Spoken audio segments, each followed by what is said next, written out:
Hi, everyone. We have a very special guest today. Oops.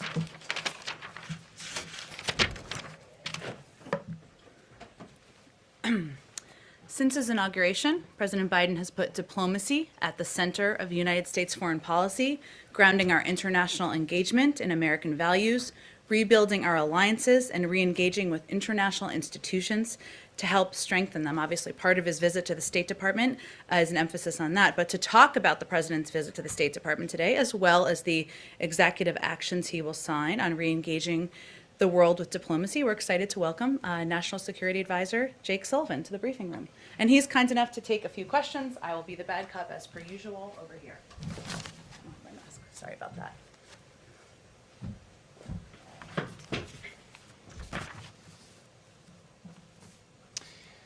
Hi, everybody. It's great to have the opportunity to be here. As Jen just mentioned, President Biden is going to be going over to the State Department to give remarks on foreign policy and national security today. It's not an action that he's chosen the State Department as the venue for these first remarks that he will make on this subject. He wants to send a clear message that our national security strategy will lead with diplomacy. And before he actually gives his speech, he'll meet with career professionals from the State Department's Foreign Service and Civil Service, who are the tip of the diplomatic spear. This is going to be the first in a series of visits he makes to the national security workforce at the Pentagon, at the intelligence community, and across the U.S. government. His remarks are not going to be the totality of his foreign policy. They're going to be focused on his early decisions and actions. And those early moves, the core strategic thrust of them is to establish a position of strength for the United States to be able to deal with both great power competition and the transnational threats that the American people face. So establishing this position of strength involves 5 major lines of effort. 1, investments at home to shore up our country's foundations. And the American Recovery Plan in that regard is not just a matter of economic policy, it's a matter of national security strategy as well. 2, revitalizing America's alliances.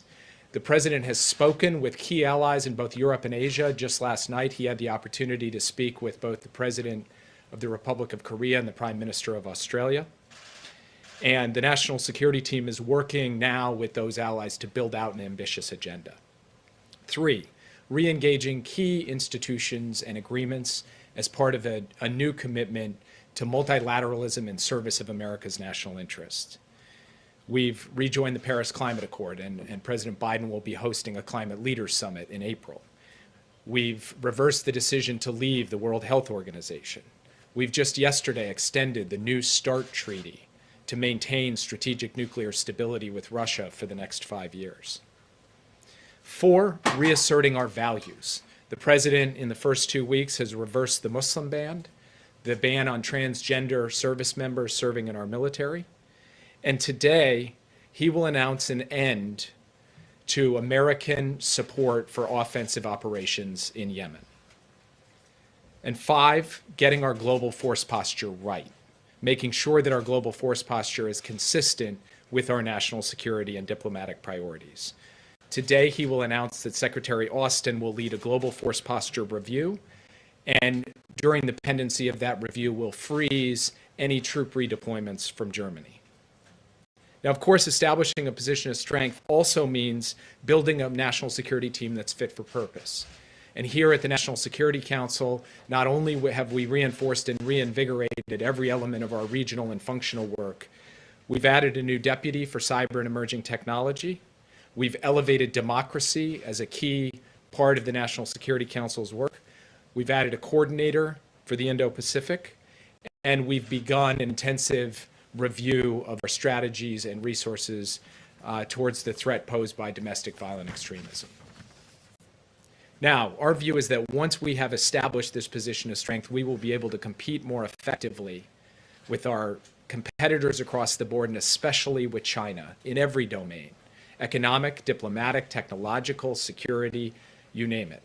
We'll be able to counter Russia more effectively, and we'll be better equipped to address threats from climate change to pandemics to nuclear proliferation. We will also be able to more effectively pursue a foreign policy for the middle class. This is not just a tagline, it's an organizing principle for the work that we will do.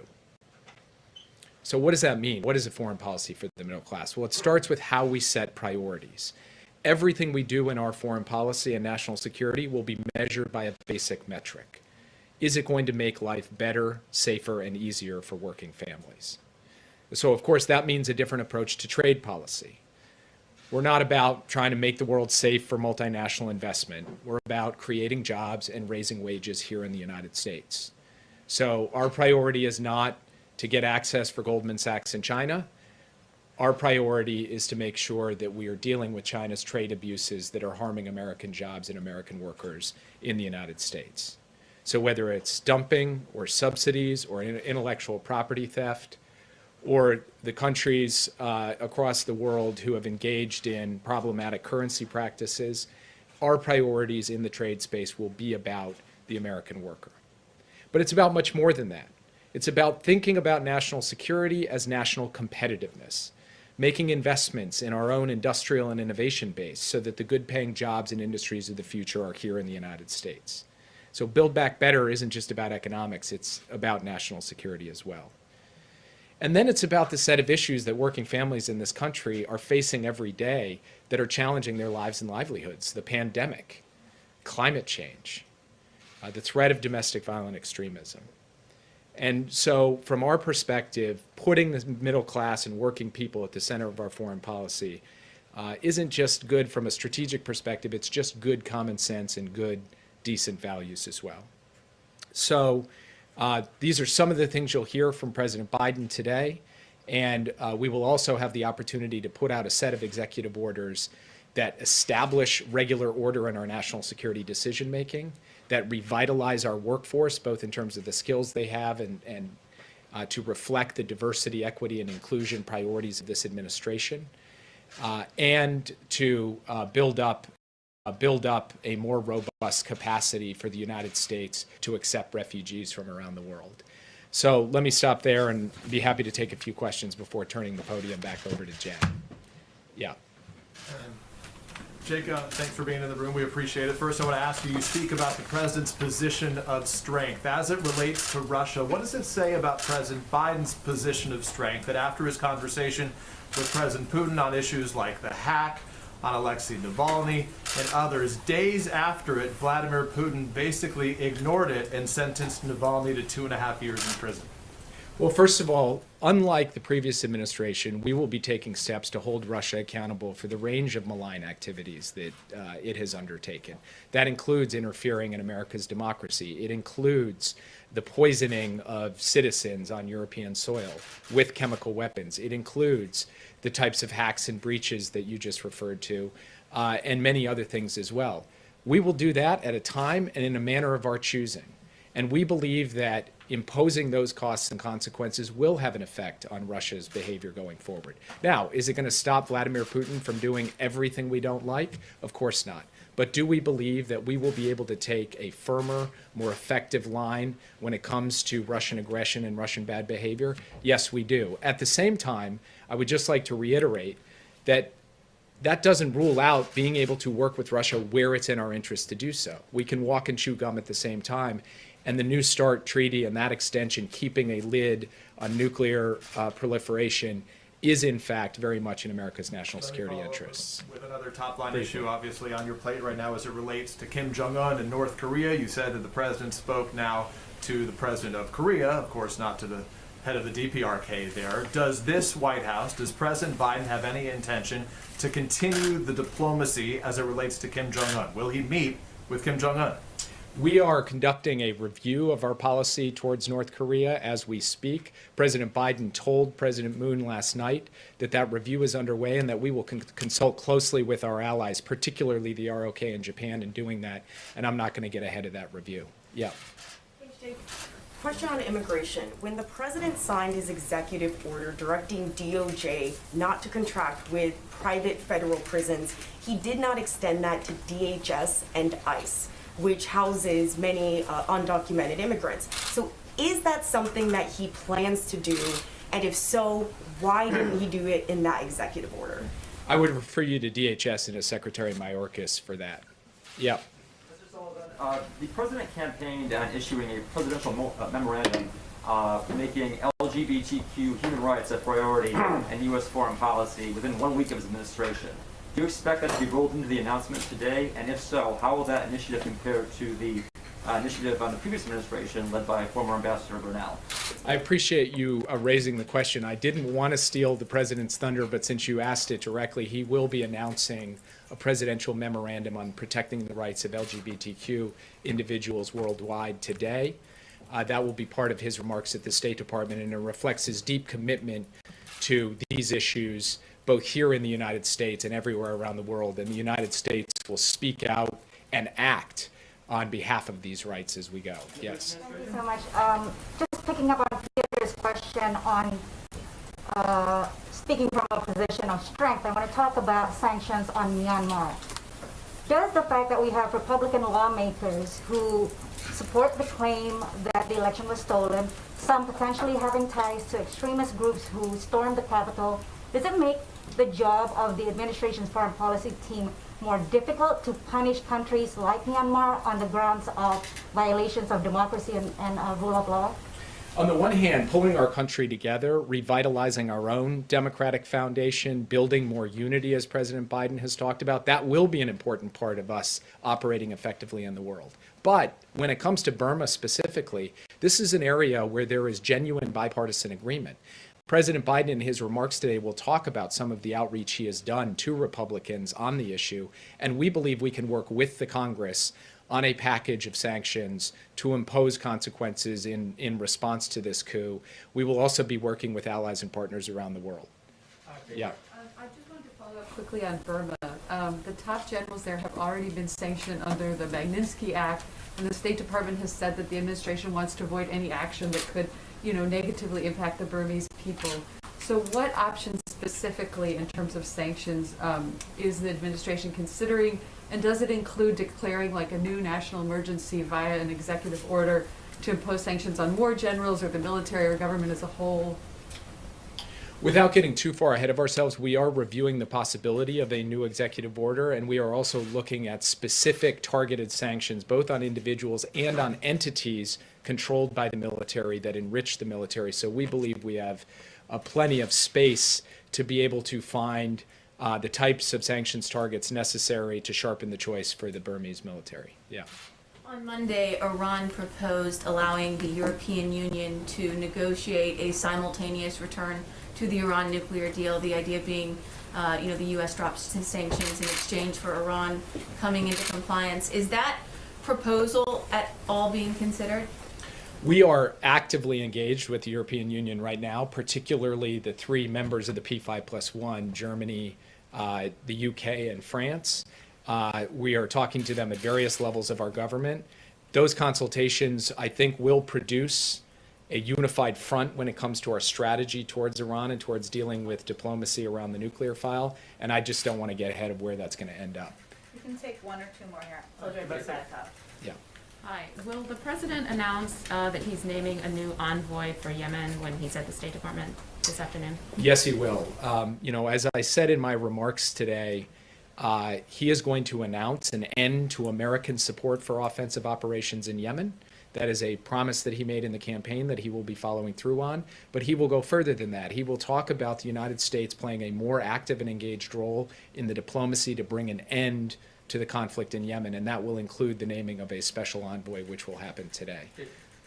Last question, yeah. Jake, could you first, just real quick on Yemen, follow up, could you first explain a little bit more in detail what an end to American support for offensive operations entails, and does that extend to actions against AQAP in that region? And has President Biden informed the leaders of Saudi Arabia and the UAE already? So it does not extend to actions against AQAP, which are actions that we undertake in service of protecting the homeland and protecting American interests in the region and our allies and partners. It extends to the types of offensive operations that have perpetuated a civil war in Yemen that has led to a humanitarian crisis. The types of examples of that include 2 arms sales of precision-guided munitions that the president has halted that were moving forward at the end of the last administration. We have spoken with both senior officials in the UAE and senior officials in Saudi Arabia. We have consulted with them. We are pursuing a policy of no surprises when it comes to these types of actions, so they understand that this is happening and they understand our reasoning and rationale And for just it. more broadly, a more thematic question. You guys have announced that you're reviewing a number of malign actions carried out by other countries, whether it's Russia or China or other countries. Does President Biden feel a responsibility to impose consequences for actions undertaken by other countries in the last several years, where President Trump gave those countries a pass? And if so, how far back does that extend? I think the way that President Biden looks at this is it doesn't matter who the occupant of the Oval Office is if this country gets attacked, if our elections get attacked, if our critical infrastructure gets attacked, if our troops are threatened by foreign actors. He's going to respond to establish deterrence and to impose consequences. So he doesn't have a particular time or date from when that starts, and he certainly will look at actions undertaken during the Trump administration as attacks not on President Trump, but as attacks on the United States of America. Thank you, guys. Thank you, Jay. Thank you. Okay. Just a couple of other things I just wanted to go through. President Biden delivered an address about faith and unity at the National Prayer Breakfast this morning. I should say it was via a video. This event was entirely virtual this year because of COVID, with all speakers delivering taped remarks. Alongside President Biden, 4 living former presidents sent messages to the breakfast. President Biden is committed to the prayer breakfast tradition of reflection and fellowship, especially at this difficult time in our nation's history. And a little piece of history for all of you. Every president has attended the breakfast since Dwight D. Eisenhower made his first appearance in 1954. A little trivia for your dinner table. Okay. A couple of other updates. The president and his administration, all of us, are continuing their close engagement today on the American Rescue Plan, a top priority for him and all of us at this moment, including outreach to lawmakers and stakeholders, as well as our continuing work to make the case directly to the American people. We're heartened that Congress is moving quickly on this. Over the next several days, committees will have a chance to review the legislation. As you know, that's kind of the next step in the process next week. Oh, actually, after the vote-a-rama tonight. It's a very Washington term, but that is literally what it's called. And Republicans will have additional opportunities to provide input and help improve the final product. That's how the process is supposed to work. And we're encouraged that there is agreement on the need to move swiftly and the goal of making this bipartisan bill and package. There's a couple of questions that many of you have asked us and others have asked us over the course of our effort on the American Rescue Plan, so I just wanted to address some of those here. First, why do we need a package of this size, or will we be fine with the status quo? Obviously, this is a good question that's asked as economic data comes out. So I just wanted to highlight a couple of pieces for all of you. A CBO report found that without any additional stimulus, our economy wouldn't reach pre-pandemic levels until 2025. And it would take just as long to get back to full employment. This week was the 46th consecutive week that jobless claims have exceeded the pre-pandemic record high. Kevin Hassett, President Trump's top economic advisor, said, quote, "We need to be risk averse, and that without a major stimulus, we could have a, quote, negative spiral for the economy." This is a grim picture, but analysis after analysis shows us that the rescue plan would make a huge difference. Moody's Analytics found it would get us to full employment a year faster. Brookings predicts it would get us back to pre-pandemic levels by the end of the year. And over 90% of economists surveyed by Reuters found it would drive substantial growth. The second question we often get, another good question, is when we will see bipartisan support for this bill. The reality is we see it every single day.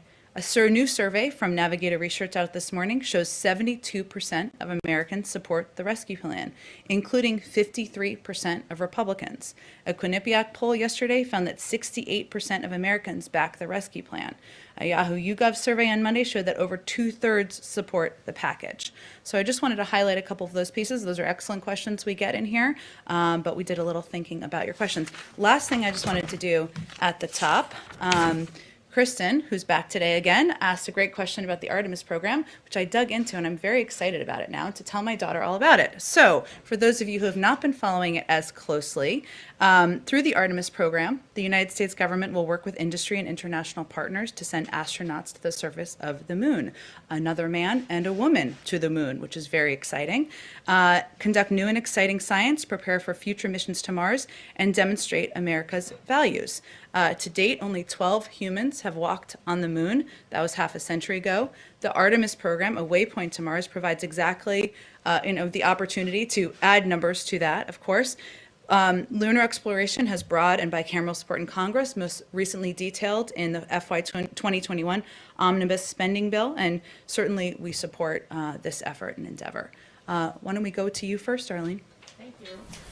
Can you update us on the president's thinking on the issue of forgiving student loan debt? There are some groups that are pushing for the president to forgive all student loan debt, and where does he stand on that? Sure. The president has and continues to support canceling $10,000 of federal student loan debt per person as a response to the COVID crisis. He's calling on Congress to draft the proposal, and if it is passed and sent to his desk, he will look forward to signing it. Debt relief is, of course, an important priority for the president. On day one, the first day of his administration, he directed the Department of Education to extend the existing pause on student loan payments and interest for millions of Americans with federal student loans. That was the step he took through executive action, but he certainly supports efforts by members in Congress to take additional steps, and he would look forward to signing it. So he would do that through legislation and not an EO, not an executive order? Well, I think he already took a step through an executive action on the first day, and he would look to Congress to take the next steps. Second question, there's been some discrepancies in the numbers of these FEMA-supported vaccination centers that the president wanted created. He called for 100. Do you have an update on how many have actually been set up as of today? And were any of them set up before the president took office? Well, this is a priority to the president, and setting up those vaccination sites through through partnership with FEMA is something that he feels, and our health and medical experts feel, is a way to get more vaccines in the arms of Americans. In terms of the specific numbers that have been set up to date, there's new updates every single day. I know that I'm sure the team can provide an update on how many have been set up when they do their briefing tomorrow. I will say that there were some really interesting updates that I received this morning about efforts to set up large-scale sites in Texas. Obviously, there's some that are being set up in California. They're looking for a space where they can have great capacity to bring people in and vaccinate as many people as possible. But it's ongoing, and I'm sure the health team will be able to provide an update on the specific numbers. Go ahead. Thank you. I just wanted to ask if President Biden will sign the refugee executive order today, and then a follow-up on that. The president is certainly committed to looking for ways to ensure more refugees are welcomed into the United States. It's a priority to him personally, but I don't expect him to sign a specific executive order today. Do you expect him to announce his intent to raise the cap for the fiscal year for refugees to like a prorated annual $125,000, which would be around, I guess, $80,000 for the year? I think New York Times reported that. I expect him to talk about his commitment to refugees, but I'm not going to get ahead of any other specific announcements he'll make in the speech. You guessed there's been good reporting, as Jake confirmed a lot of pieces. Go ahead, Mario. Thanks, Jen. Has the president been briefed yet from Secretary Yellen's meeting this morning with financial regulators over market volatility like GameStop? And is he expecting her to deliver potential options to address that? I would send you to the Department of Treasury. Obviously, they oversaw the meeting. I'm not even sure what time it took place. I would defer to them on that and any specific details they want to read out from it. Go ahead, Jeremy. Jen, one of the biggest criticisms of President Trump's approach to handling the coronavirus was that the administration didn't provide clear guidance to states about when they should shut down, when they should reopen. Dr. Vivek Murthy back in November talked about a national alert system that would be needed. Is that something that the administration is planning to implement, some kind of color-coded system to tell states, when, by which criteria they should reopen or shut down? Is that something you guys are considering or planning to implement? I'm happy to talk to our health team, and you'll have another briefing with them tomorrow. Obviously, a number of options are under consideration to both make sure Americans are safer and that we're doing everything necessary to communicate with them accurately, how to keep themselves and their families safe, but also how to better communicate with governors and mayors. Some of that is reopening the line of communication, which was somewhat shut at times, according to governors, during the last administration, and ensuring, which is one of the things that governors have requested, they have a better heads up on how many vaccines they will have access to so they can do better planning. Also working with them and tapping into FEMA, a question that came up earlier, utilizing their resources to be able to kind of mass vaccinate people in larger locations. So those are a lot of the ways that we're implementing it to date. There are a range of options on the table, but I don't have any updates on an alert system. For a national alert system. I don't have any update on it, but again, you'll have an opportunity to talk to our health team tomorrow, and that's a good question to ask them. Secondly, American Airlines and United Airlines are planning to furlough about 27,000 employees by the end of next month. As their federal payroll aid runs out. Does President Biden support giving those airlines more financial aid, and does he support including that in this coronavirus relief package? I think the president's priorities are already in the package, and they are focused on ensuring there's funding to get vaccines in arms of Americans, funding to reopen schools, ensuring that the 1 in 7 Americans families who can't put food on the table is worried about that, is able to do that. As you know, there's a process that will be ongoing on Capitol Hill over the course of the next days and through the course of next week, where there will be amendments put forward to work on committees, but I think the priorities of the president are already in the bill. And just a foreign policy question. Avril Haines made clear that she would absolutely comply with a law requiring the intelligence community to provide Congress with a declassified report on who was responsible for the death of the journalist Jamal Khashoggi. When can we expect to see that? And is President Biden considering sanctioning Saudi Arabia for that murder of Jamal Khashoggi? Well, as you noted, that review would come out of the intelligence community, and it will be released on the timeline of when it's completed, and we certainly would never take a step to expedite or change the timeline that works best for them. And then, as Jake also noted, there's an ongoing review of a range of our foreign policy, our national security policies, certainly including in terms of our relationship with Saudi Arabia, but I don't have anything to preview for you at this point in time. Go ahead, Peter. Jen, as it relates to COVID relief, you said the president wants to take care of people that need the help the most. Obviously, a lot of Americans right now say that they need help. So how do you determine who needs help and who doesn't? Where do you draw that line? Well, again, Peter, I think what we're hoping to do through the package is provide assistance to Americans who are struggling to make ends meet at this moment in time. And you're right, there's a large swath of Americans who are struggling through this moment in time because they fear about their health, the health of their grandparents, of their cousins, of their parents, and also people who worry about their kids going back to school and their desire to get their kids back in school and continue learning. The package itself, again, is of course a priority of the president. It is not the end of our work or the end of his efforts to help bring relief to the American public. It is a first step, as he noted, I should say. He's also going to talk about his Build Back Better agenda in the coming months, and that's something that will certainly build on this as well. So then, I guess, how soon, for the Americans who are listening to every word that's here, how soon should they expect that relief to come? And can you guarantee that it's going to be there before the March 14 deadline, when unemployment insurance, for example, expires? You're right, and that's something that we're very mindful of here. The president's mindful of, the vice president's mindful of, our economic team is certainly mindful of, Peter, and that's one of the reasons why the president has been so firm in his insistence that the $1,400 checks remain intact and that they go out to the American people. There's a process underway in Congress. Next week, the committees will be doing the work that they should be doing, that they they do through the budget reconciliation process. We have been very clear about our own view of the urgency here, and we're hopeful that, and we're confident that Congress shares our view of that. The president talks about bipartisanship. He's met with Senate Republicans, then Senate Democrats, then spoke to House Democrats. When is he going to meet with or speak to House Republicans?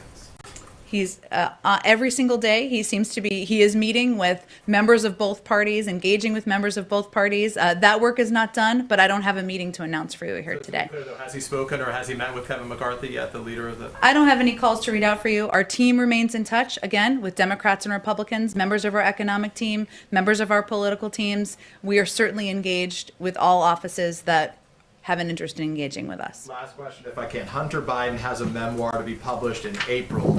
I guess my question is that book subject to the clearance process, to a clearance review? Well, for those of you who had not seen the news, it was announced, I believe, by Simon & Schuster this morning. I do have a statement from Joe and Jill Biden in their personal capacity as his parents. We admire our son Hunter's strength and courage to talk openly about his addiction so that others might see themselves in his journey and find hope. This is a personal book about his own personal journey, and I will leave it at that. Go ahead. Jen, can you give us a sense of the scope and scale of U.S. commitment to COVAX? Beyond the $4 billion that have been approved by Congress for Gavi, the Vaccine Alliance, in December, I believe, will there be additional funding for COVAX? We have reiterated our commitment to COVAX. I don't have any additional funding, though, to announce today. Okay, so can you also just comment on the administration position on the vaccine diplomacy that's being employed by China as well as India? Tell me a little bit more about what you're looking for. So what's the administration position on countries like China and India, who is essentially using vaccine to buy influence to improve diplomatic ties with other countries? What's the administration's position on that?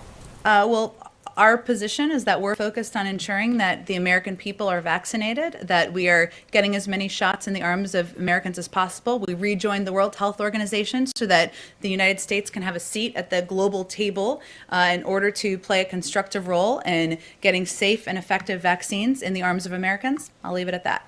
Go ahead. Do you have a comment on the Burmese diplomat Mong Mong Lat, who is seeking asylum because, and I quote, "I cannot accept the illegitimate takeover of power by the military"? I'll have to talk to our national security team about that. Go ahead. Thanks, Jen. Some Republicans and some centrist Democrats have said that a minimum wage increase does not belong in a COVID relief bill. So is President Biden willing to drop the $15 minimum wage in order to get bipartisan support for that package? Well, the president feels strongly that we need to raise the minimum wage, and many economists agree with him, and looks forward to working with Congress to do it. Whether it can be done through the reconciliation process will be determined according to the House and Senate, but I'm not going to negotiate further from here. Does he believe, though, that the $15 minimum wage needs to be in this package, in this deal? I heard your question. I think what I'm saying is he's committed to raising the minimum wage. He thinks it's an important step for American workers and for American families. There's obviously a process that's ongoing, the reconciliation process, that will make some determinations about what can and cannot be in the bill based on rules. If I could follow up really quickly. Go ahead. On the question about DHS before. My question is about whether or not President Biden believes or plans to in any way make sure that detention centers for undocumented immigrants, that those are no longer contracted with private companies. It's not a question about DHS. It's a question about what President Biden's beliefs are and what he plans to do. Well, I think what the president did was sign an executive order to put the power in the hands of the Department of Homeland Security and Secretary Mayorkas to conduct a review and determine what the path forward is. He has spoken about his concern about these facilities in the past. That remains the case, but it is under the purview of the Department of Homeland Security to make recommendations to the President of the United States. So that was what Jake was conveying. Well, he had used the previous executive order, though, to direct the Department of Justice not to renew contracts anymore with private prisons. So what I'm asking is why he did not also direct the Department of Homeland Security to do the same. There's a new secretary of the Department of Homeland Security. I will hopefully he'll come to this briefing room and talk more about these very important issues, but we're not going to get ahead of his decision-making process. The president himself has personally spoken about this issue, as you've noted and others have noted, but we'll have more, we'll defer to the Secretary of Homeland Security for more specifics about the path forward. Go ahead, Kristen. Thank you, Jen, and thank you for getting back to me about Artemis. I know Sure. the folks at NASA appreciate it as well. Absolutely. Yesterday, the head of the CDC, as you know, said that it was safe to reopen schools without vaccinating teachers. You said that the White House was still waiting for the official guidance before making a final determination. Why isn't what the director of the CDC says, why isn't that enough? Well, first, the director of the CDC also has said they haven't issued their final guidance, and we, of course, wait for that process to complete and see its way through. As she would say as well, I believe she did an interview last night where she spoke to this issue again. The president, let me be crystal clear, wants schools to open. He wants them to stay open, and he wants to do that safely. And he wants health and medical experts to be the guides for how we should do exactly that. So we're just not. Dr. Walensky spoke to this in her personal capacity. Obviously, she's the head of the CDC, but we're going to wait for the final guidance to come out so we can use that as a guide for schools around the country. And so if this final guidance comes out and it says that it is fine for schools to reopen without vaccinating teachers, can you say now that that is what President Biden will support? Well, I'm happy. I hope you'll come back whenever the guidance comes out. The president has prioritized, believes it should be a priority for teachers to be vaccinated. He also, though, believes that even with vaccinations for teachers or for any American, that there are a number of other mitigation steps that are important to take. And I'm sure this will be in the guidance when it comes out, they'll speak to it, I should say. The wearing of masks, social distancing, ventilation. These are all factors that are important for Americans and also for the reopening of schools. That's one of the reasons that we need funding in order to be able to effectively ensure that public schools across the country are able to do that. One more question on this point. Michael Bloomberg said yesterday that it's time for President Biden to stand up and say that the kids are the most important thing and stand up to the teachers' unions. If it comes down to a binary choice, and there's no indication that the teachers' union in Chicago or San Francisco are willing to budge at this point, if it comes down to a binary choice, who would the president choose, the kids or the teachers? I think that's a little bit unfair how you pose that question, but I will say the president believes schools should be open. Teachers want schools to be open. Families want schools to be open, but we want to do it safely. And I'm not sure that any parent in this country would disagree with wanting their kids to go to school in a safe environment where there's ventilation, where proper precautions are taken, whether it's masks or social distancing, and that's his priority. But there should be no confusion. The President of the United States wants schools to open. He wants them to stay open, and that is key too. He doesn't want them to be open for a month. That's disruptive for teachers, for students, for families. So he wants the proper steps to be taken so that they can reopen and stay open. Go ahead. One quick one on China. A State Department spokesman said on Wednesday that the United States was deeply disturbed by reports of systematic rape and sexual abuse against women in internment camps for ethnic Uyghurs and other Muslims in China's Xinjiang region, and that there must be serious consequences for atrocities committed there. And I wondered if you could say anything about what serious consequences are currently under consideration. I don't think I can get ahead of the president or, frankly, the Secretary of State. We certainly, of course, agree with that, those comments and statements from the State Department, but I don't have anything to preview for you in terms of specific actions. Go ahead. Has the president used the Defense Production Act to boost production of vaccines or vaccine equipment? And if not yet, why not? So we talked about this a little bit yesterday, but I know it's a popular and good question. So DPA ratings, which you're probably familiar with, but everybody may not be, which kind of gives an assessment of what stock and supply is available, is something that we use as a guide, and they're in place to give us a sense of relevant items available.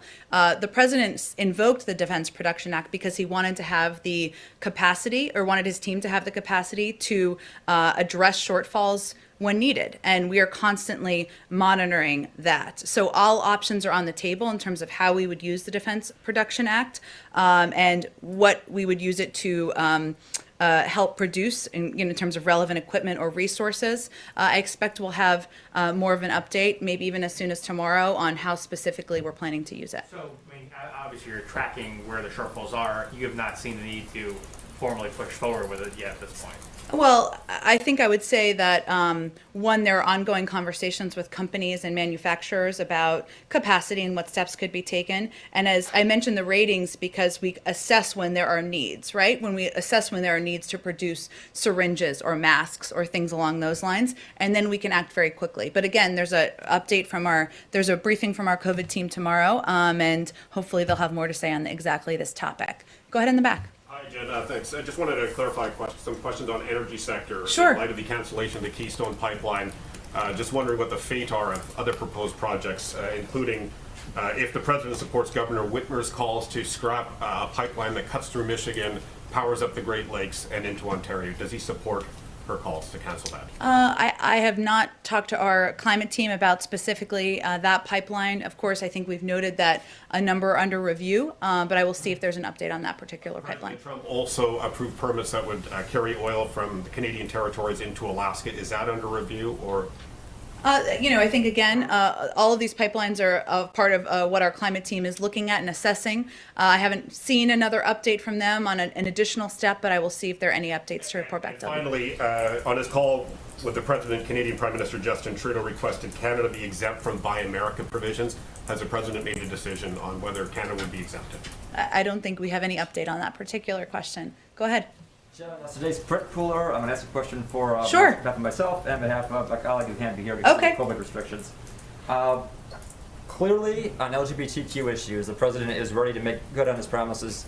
Over the course of the campaign, with the 2 executive orders he signed in the first days of office relating to non-discrimination and the transgender military ban, and just moments ago we had Jake Sullivan say the president's going to sign a memorandum for LGBTQ human rights worldwide. However, the cornerstone of the president's promise to the LGBTQ community was the Equality Act, which would be legislation to expand the prohibition on anti-LGBTQ discrimination. The president said he would sign that legislation within 100 days in office. Does he stand by that? He stands by it. I would say that there's some actions that need to be taken by Congress, of course, as you know, and we're only on day, what are we on now, 15?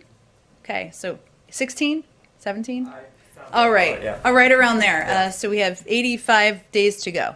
When will we hear the president himself speak out on this legislation?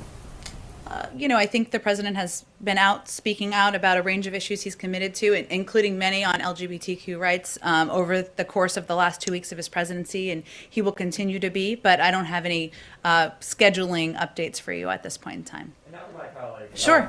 Texas is expected to cut Planned Parenthood out of its Medicaid program imminently after a federal appeals court ruled it could do so.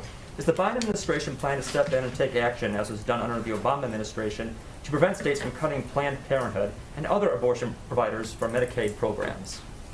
Well, the president's views are clear and consistent on this issue. Just last week, in an executive order, he reissued guidance specifying that states cannot refuse Medicaid funding for Planned Parenthood and other providers. HHS would certainly have more specific details, but they have stated they're committed to protecting and strengthening the Medicaid program, as is the president, consistent with the executive order we released last week. Go ahead, Kitty. Thanks, Jen. I know you said that you will not talk about Marjorie Taylor Greene in the briefing room, but I want to try this question another way. Sure.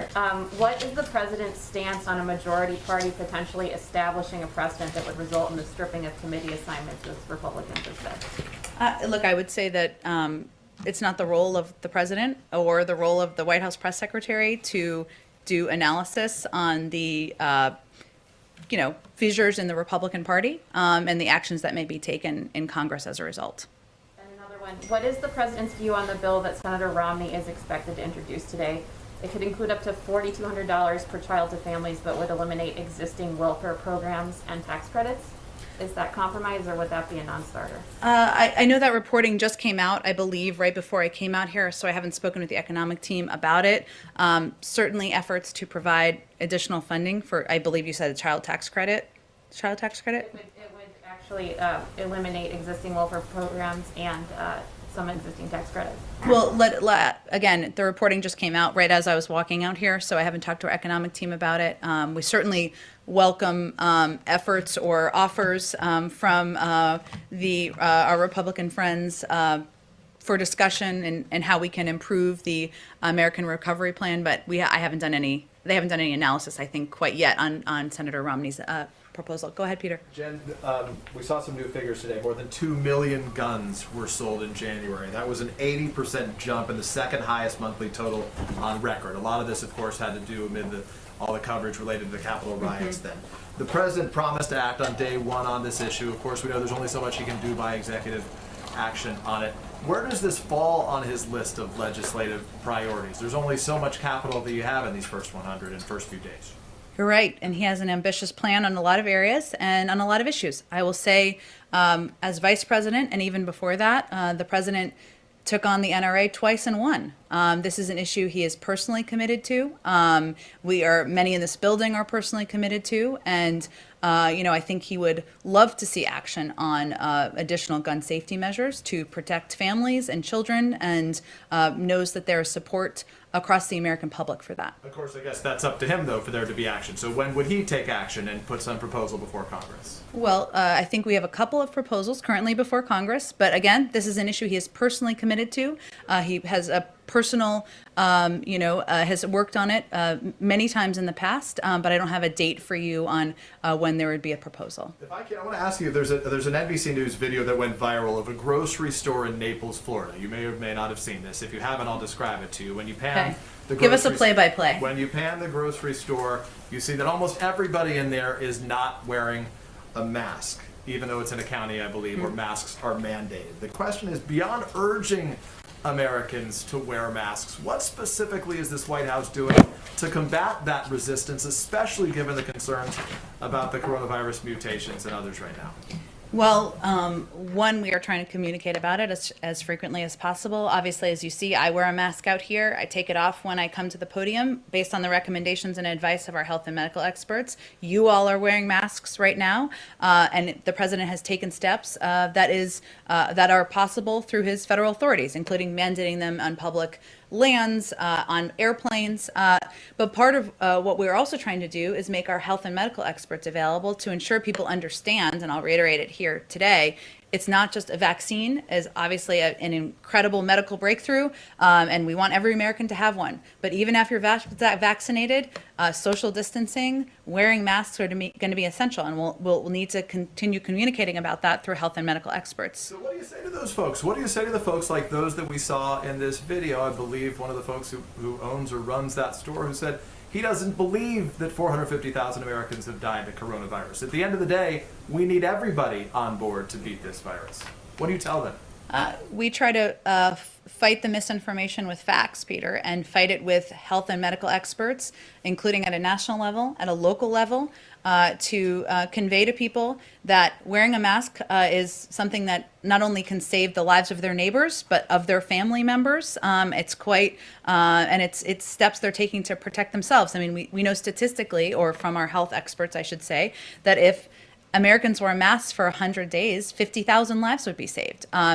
We know it's not going to be overnight, but we're going to continue to communicate about it in a non-political way, in a factual way, so that Americans can take steps to save themselves. Where does the White House proposal of sending a mask to every American stand, and how much would that cost if you followed through?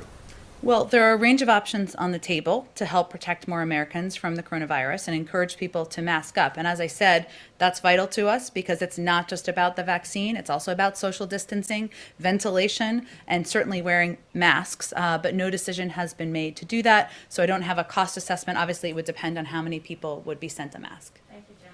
Thank you, everyone.